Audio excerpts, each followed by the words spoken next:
Bonjour à tous. Bonjour à tous. Nous sommes heureux de vous retrouver pour cette 8e rencontre autour de la sexualité et du dessein de Dieu pour la sexualité. Sexe et Dieu, quel rapport? Et donc pour cette 8e rencontre, ainsi que la 9e, nous allons aborder toute la question des conséquences ou de l'enjeu de l'évangélisation de la sexualité. Et donc, il est important au début de cette 8e étape, Maud, de voir et de comprendre, de prendre un peu de recul sur le changement profond de la vision de la sexualité qui s'est opéré avec Jean-Paul II dans l'Église catholique. En fait, la doctrine classique de la sexualité durant des siècles a affirmé, Maud d'ailleurs l'avait évoqué un peu rapidement lors de la précédente rencontre, on va essayer d'approfondir un peu plus, être un peu plus dans le détail. Donc l'Église a affirmé pendant des siècles un lien chronique, pourrait-on dire, entre sexualité et péché. Cette doctrine venait de saint Thomas ou de saint Augustin, pour qui le plaisir sexuel est une conséquence du péché originel, en raison de Genèse 4, où il est dit pour la première fois qu'Adam connut Ève. Voilà, donc, a priori, conséquence, sexualité après la chute, donc c'est lié à la chute. Or, il n'y aurait pas de sexualité avant la chute. Or, par tout le développement justement d'une seule chair qui est développée en Genèse 2, tout le commentaire de Jean-Paul II a été de bien démontrer que la sexualité est présente, je dirais, dès la création. Donc n'est pas, je dirais, ontologiquement liée au péché. Et donc, dans cette théologie en fait qui a sévi entre guillemets dans l'Église pendant des siècles, la sexualité conjugale était donc une conséquence de la chute. Elle était tolérée, on parlait de péché toléré, c'est affreux, si elle est vécue en vue de la fécondité qui en découle. Voilà. Cette erreur profonde a profondément discrédité l'Église et la foi chrétienne aux yeux de tant d'hommes, particulièrement depuis le siècle des Lumières. Ce fut la doctrine de l'Église jusqu'à Vatican II, même si des amorces d'évolution ont vu le jour au début du XXe siècle. En fait, avant Vatican II, la finalité du mariage, telle qu'elle était reprise dans les différents conciles, la théologie classique, et donc la finalité, la sexualité des époux, c'était la fécondité et l'accompagnement des enfants. Voilà. Avec Vatican II, une double finalité apparaît. Le bien, l'entraide et la communion des conjoints, et la procréation et l'éducation des enfants. Et donc, Yves Semen, quand Jean-Paul II, je dirais, donnera sa catéchèse, la plus grande catéchèse qu'un pape ait donnée dans l'histoire, pendant 4 ans, et c'était justement sur le mariage et la sexualité, il parlera vraiment qu'il y avait comme une préhistoire théologique de la sexualité dans l'Église romaine avant Jean-Paul II. Donc vous voyez, il faut bien montrer combien il y a eu un long chemin qui a été fait et combien nous vivons, je dirais, une évolution très marquée de cette vision, de cette compréhension théologique. Et d'ailleurs, justement, ce trésor théologique que nous découvrons maintenant, c'est intéressant de remarquer que dans l'histoire de l'Église, il y a eu comme ça des vagues où on a découvert la vie monastique, on a découvert le sacerdoce. Et aujourd'hui, c'est comme une découverte vraiment de l'épaisseur, de la grandeur du mariage, au moment même où justement le monde entier vit des situations, je dirais, assez dramatiques sur l'aspect du couple et de la famille, où jamais peut-être le couple et la famille a été en si mauvaise posture et vit d'autant de blessures. Et c'est là où il faut vraiment rentrer dans dans la théologie de l'histoire. L'Esprit Saint vient donner à son Église, je dirais, des éclairages, des grâces particulières pour vivre les différents temps que l'histoire, je dirais, engrange au fur et à mesure. Donc vous voyez, c'est important de bien saisir combien c'est un cadeau extraordinaire qui est fait à notre temps aujourd'hui. Nous le vivons ensemble, justement au cœur de ce moment si délicat pour le mariage et la sexualité. Oui, donc on peut redire, Alex, que Jean-Paul II a présenté vraiment une autre doctrine de la sexualité qui a été une vraie rupture par rapport à l'approche théologique classique, mais néanmoins qui s'appuie effectivement sur certains pères de l'Église qui avaient déjà donné des prémices, en particulier Saint Jean Chrysostome qui a beaucoup parlé du mariage et de ce sens de la célébration jusque dans le corps et dans la sexualité. Alors, en dehors de tout ce qui a été présenté en première partie, il faut redire à chaque fois ce que d'ailleurs Jean-Paul II souligne, que la réalité généralisée de ce qu'on a appelé la concupiscence, autrement dit le péché que nous portons en nous et qui va jusqu'au péché de la chair, mais qui évidemment a je dirais, sa source dans notre cœur, qui est abîmé par le péché, eh bien ça n'efface pas, ça ne jette pas un discrédit envers la nature et l'appel de Dieu sur ce sens de la sexualité conjugale. Donc ça veut dire que grâce à Jean-Paul II, on a inversé la problématique. Ce n'est pas une vision manichéenne comme il y avait autrefois, c'est-à-dire qui condamnait le péché parce que, en effet, Condamner la sexualité parce que, en en raison du effet, péché. elle était abîmée par le péché. Et donc, effectivement... Il y avait comme une confusion entre l'effet du péché et la sexualité elle-même. Voilà. Alors, puisque c'est mauvais ou puisqu'il se passe des choses qui sont agressantes dans ce domaine-là, ben, on préfère dire que tout est condamnable, comme ça on n'a pas à travailler dessus. Or, on se rend bien compte que justement, l'appel de Dieu, c'est de retrouver la grâce originelle à l'intérieur même de ce lieu qui est aussi atteint par le péché, que nous le savons facilement tous les uns et les autres.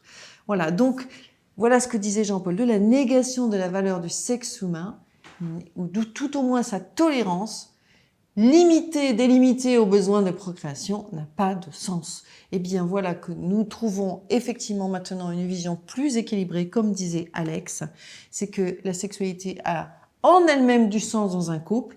Elle est puissamment bénie, Voilà. puisque voulue par Dieu. Qu'il y ait ou pas fécondité dans cette relation sexuelle qui est là pour nourrir le couple, pour signifier la présence de Dieu, pour être manifestation de l'esprit. On en a dit des choses sur le sujet.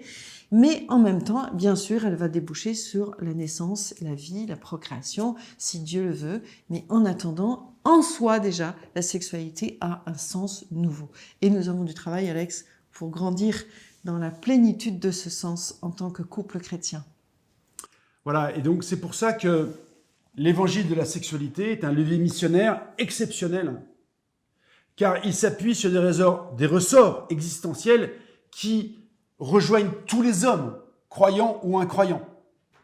Et donc c'est là où nous voulons vraiment pouvoir insister quelques instants avec vous, c'est que cette vision à la fois existentielle et théologique de la sexualité de Jean-Paul II, et maintenant de toute l'Église, décrypte les racines de la puissance de la sexualité dans le cœur et la vie de tous les hommes. Voilà. Et on va reprendre des choses que nous avons déjà évoquées. Formés à l'image de Dieu, tous les hommes et toutes les femmes, de tous les temps et à n'importe quelle époque, s'uniront intimement l'un à l'autre et ils auront en cela comme modèle une seule chair d'Adam et Ève et l'image de Dieu qu'ils constituent. Et donc vraiment, ça veut dire que ça rejoint tous les hommes qui, derrière cette énergie sexuelle, derrière leur rencontre, derrière leur intimité, derrière leur désir, vraiment essayent de retrouver, je dirais, cette grâce originelle où Adam et Ève, en s'unissant, en s'aimant, dans une grande communion, étaient vraiment à l'image de Dieu. Mais même ceux et celles qui sont complètement, je dirais, pervertis, qui vraiment déshonorent profondément, pour prendre un mot même assez faible, je dirais, cette révélation, derrière cette énergie, en fait, il y a cette recherche intime de l'amour de Dieu, même si jamais il est complètement détourné.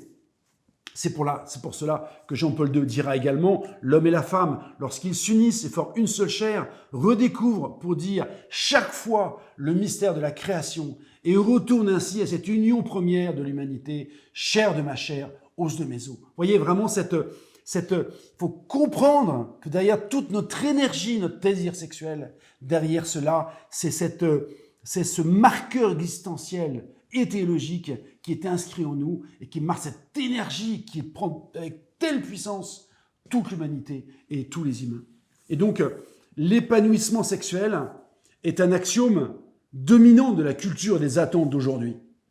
Jean-Paul II décrypte les ressorts théologiques, levier de son évangélisation. Donc vous comprenez qu'on a une culture dans laquelle l'épanouissement sexuel devient premier et prend toute la place. Et on a à la fois l'Église qui décrypte les ressorts théologiques et existentiels de la sexualité, mais il y a comme le match qui est à faire entre les deux. Et donc, au travers de toute l'énergie sexuelle qui anime homme ou femme, se dévoile cette recherche inconsciente du mystère de la sexualité en Adam et Ève. Et donc, le sens et le ressort existentiel, voire spirituel de la sexualité, reste bien souvent inaccessible sans la révélation. Mais ça va être donc le levier évangélisateur majeur de l'Église aujourd'hui. Et donc, c'est pour cela que nous sommes en tout cas invités à pouvoir dire, annoncer, rapporter aux hommes et femmes de ce temps combien la révélation chrétienne va éclairer, je dirais, le brouillard, dissiper le brouillard dans lequel énormément de personnes sont justement dans leur expérience de leur sexualité qu'ils ne comprennent pas. Donc ils ne comprennent pas les mécanismes, donc ils ne comprennent pas la source et ne comprennent pas le sens. Donc vous comprenez que la révélation vient comme apporter de la lumière dans un profond brouillard, une profonde nuit dans laquelle les gens sont complètement perdus. Et donc, enfin, le voile peut se déchirer et donc la paix, la joie, l'unité revenir. Donc c'est pour cela que, au-delà même, je dirais, de l'accueil de l'évangile et de la conversion chrétienne, c'est puissamment éclairant par rapport à la vie même des personnes et par rapport à leur ressenti, je dirais, de désir et de communion dans la sexualité. D'ailleurs, cet évangile, cette bonne nouvelle, pour le dire de façon, je dirais, littérale, répond à vraiment une ambivalence très profonde chez l'homme et la femme, qui est une sorte de balancement entre deux ressentis. Le premier, c'est celui d'une sorte de désespérance. Enfin, le premier, ça n'a pas d'ordre, hein, mais il y a une sorte de désespérance parce que on se rend compte que cet appel à la communion, à la beauté, à la transparence dans la communion sexuelle est quelque part inaccessible et que, comme les disciples disaient en Matthieu 19, il n'est même pas raisonnable de se marier, on n'y arrivera jamais à cette fidélité, on n'arrivera jamais à cette beauté dans la relation, à maîtriser nos corps, à maîtriser nos pulsions et en même temps à les déployer dans la justesse. Enfin bref, ça semble une équation impossible.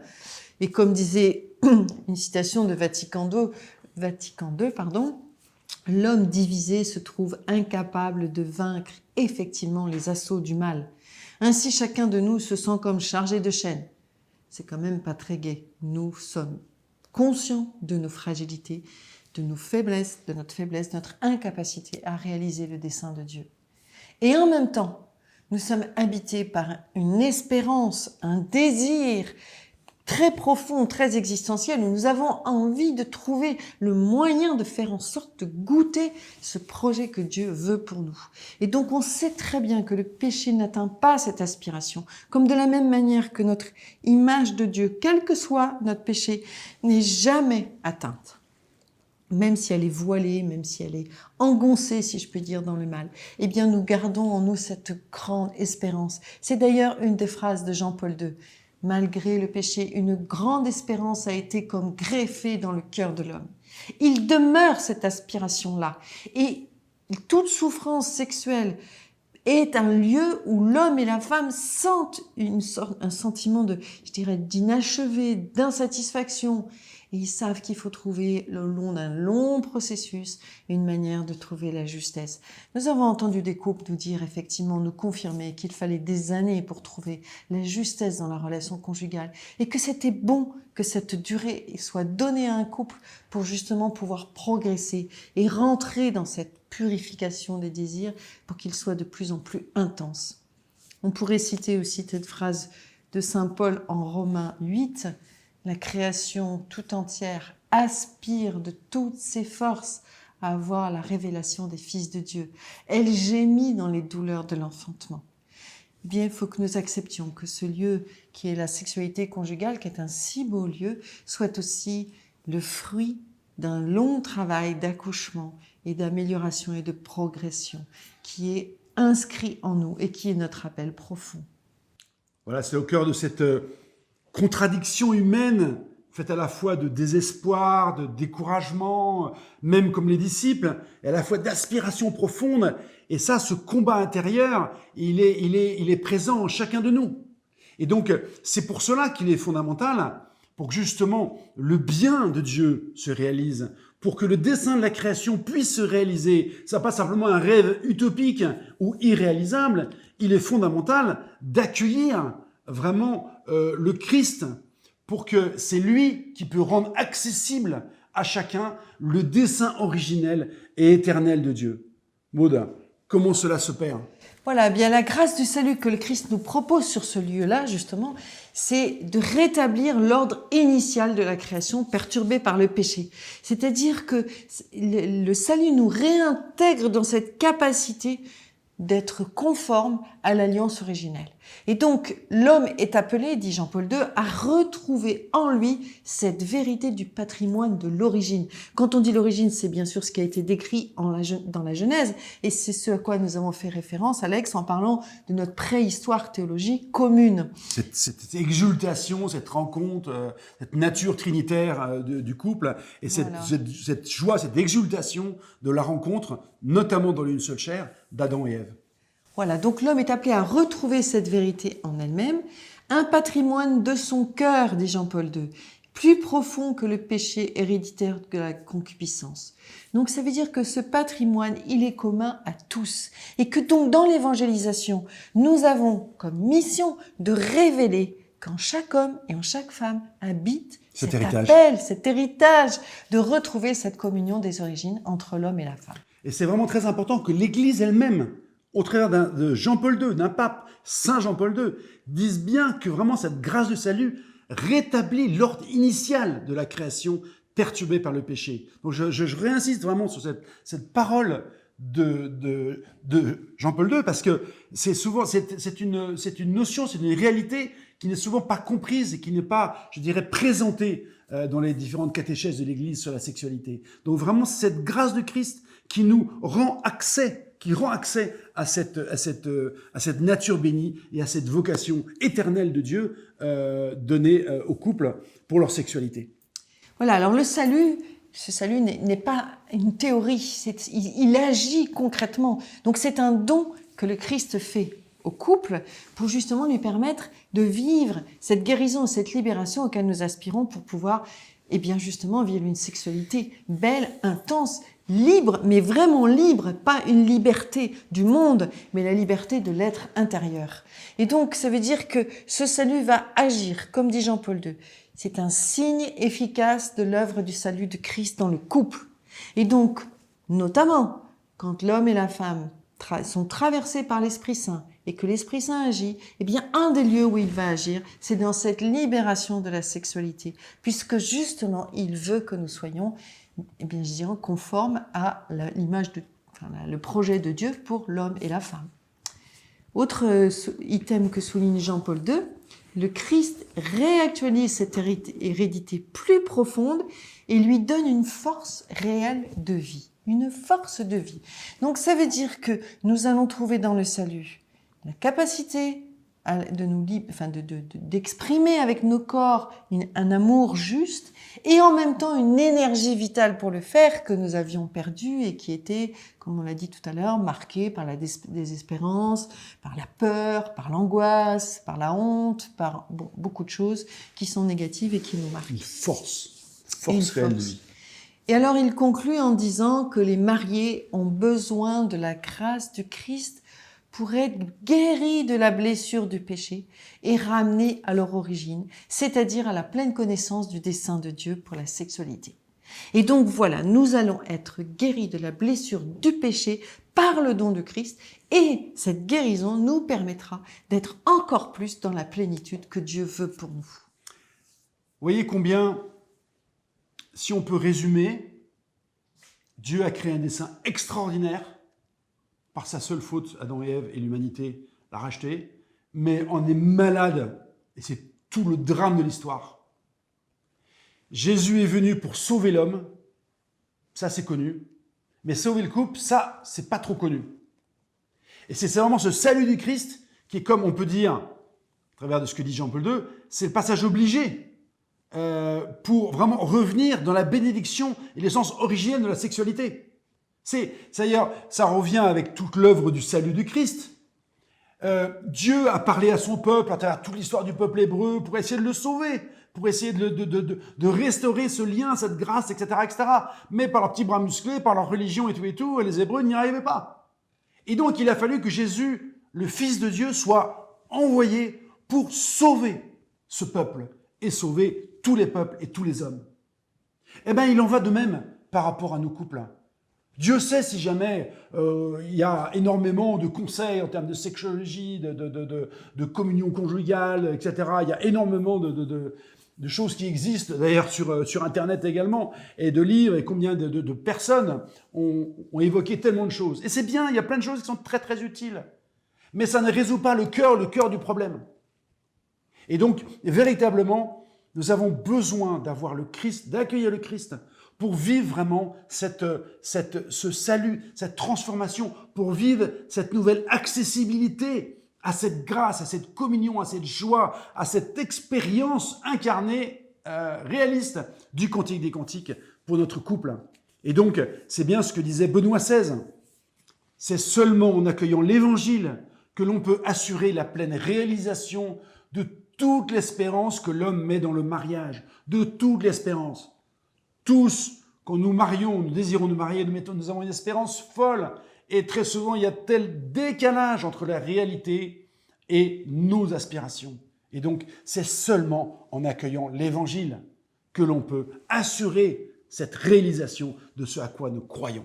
Voilà. Et donc, c'est important de l'entendre, même si jamais on n'aime pas aujourd'hui entendre ça, mais ce que Jean-Paul II dit, c'est un ordre que Jésus, je dirais, donne à l'humanité, pas simplement un souhait ou une invitation, qu'il exprime en Matthieu 19.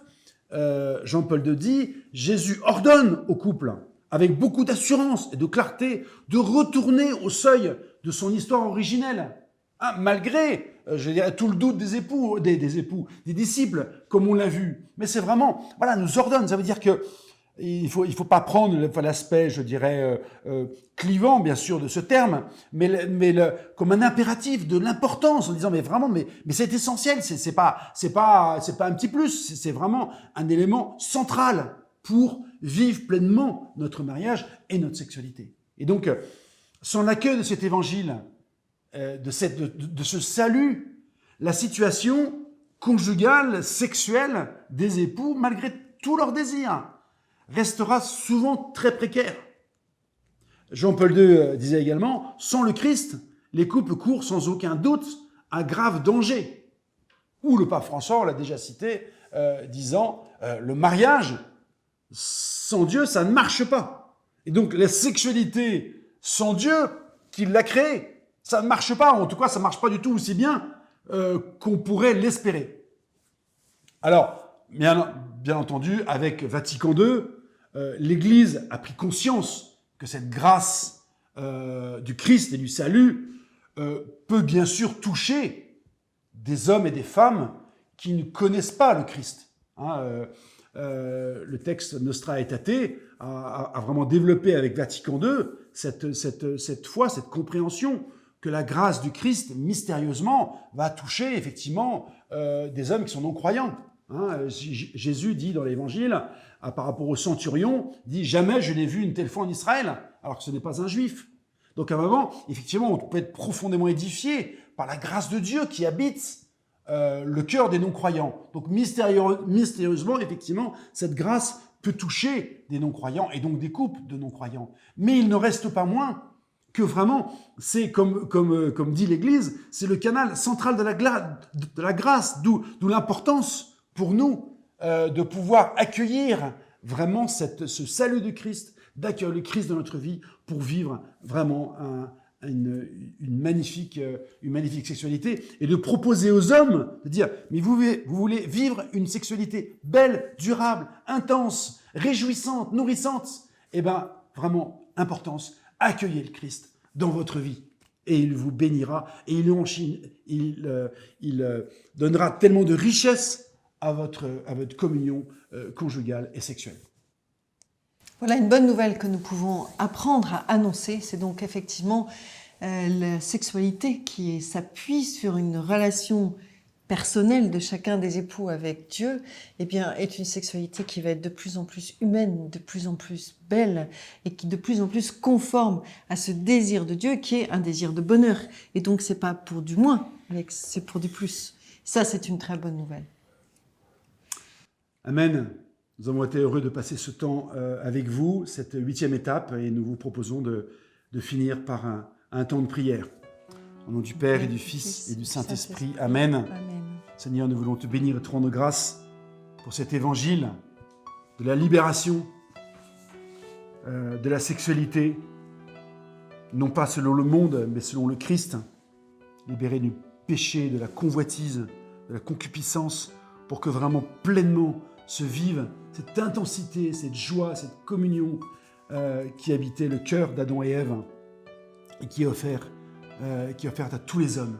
Nous voulons, Seigneur, te bénir pour ce magnifique trésor et ce chemin que tu proposes à tous, que tu nous invites vraiment à proposer à tous les hommes et à tous les couples.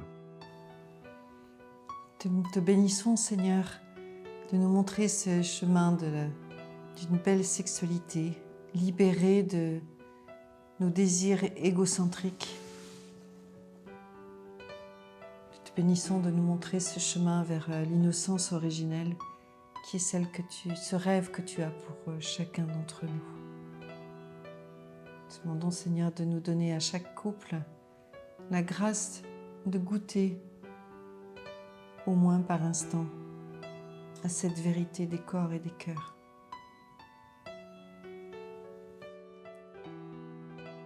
Et toi, Marie, viens le conduire sur ce chemin comme à Cana. Nous puissions entendre en couple, faites tout ce qu'il vous dira. Réjouis-toi, Marie, comblée de grâce, le Seigneur est avec toi. Tu es bénie entre toutes les femmes, et Jésus, le fruit de ton sein, est béni. Sainte Marie, Mère de Dieu, prie pour nous pauvres pécheurs, maintenant et à l'heure de notre mort. Amen. Au nom du Père, du Fils et du Saint-Esprit. Amen. Amen.